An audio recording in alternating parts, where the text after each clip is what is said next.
உங்ககிட்ட சிஎஸ்கேன்ற ஒரு டீம் கிட்ட நாங்க மோதினோம்.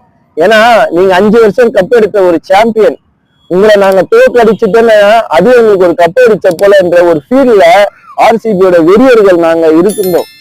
ஏன்னா என்ன ஆச்சு, எங்களுக்கு ஒரு கஷ்டமா தான் ஆச்சு, ஜெயிக்க முடியாத ஒரு கஷ்டம். அதெல்லாம் ஓகே தான். ஆர்சிபி ரத்தத்துல ஊறி இருக்கு, ஆர்சிபிக்காக என் உயிரை கொடுப்பேன், அதெல்லாம் ஓகே தான், அதெல்லாம் பிரச்சனையே கிடையாது. ஆர்சிபி ஃபேனா உங்களுக்கு வந்து உடம்புல ரத்தத்துல ஃபுல்லா ஆர்சிபி தான் இருக்கு, எல்லாம் ஓகே, ஆர்சிபிக்காக உயிரை கொடுப்பேன், எல்லாம் ஓகே தான், எனக்கு அதெல்லாம் புரியுது. ஆனா ஆப்போசிட் டீம்ல இருக்க ஃபேன்ஸுக்கு நம்ம ஒரு பேசிக்கான ரெஸ்பெக்ட் கொடுக்கணும் இல்லையா? அவங்க தோத்த ஃபீல்ட்ல இருக்கும்போது நீங்க அப்படி போயிட்டு நாங்க ஜெயிச்சிட்டோம்னா ஆக்சுவலா வந்து பிளே ஆஃப்ஸுக்கு தான் குவாலிஃபை ஆயிருக்கீங்க. அதுக்கு அந்த அளவுக்கு ஹைப் கிரியேட் பண்ணணும், அந்த அளவுக்கு நீங்க வந்து ஒரு சீன் கிரியேட் பண்ணணும் ஒன்னும் இல்லையே.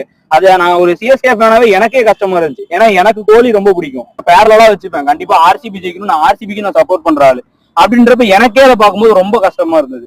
அந்த ஃபேன்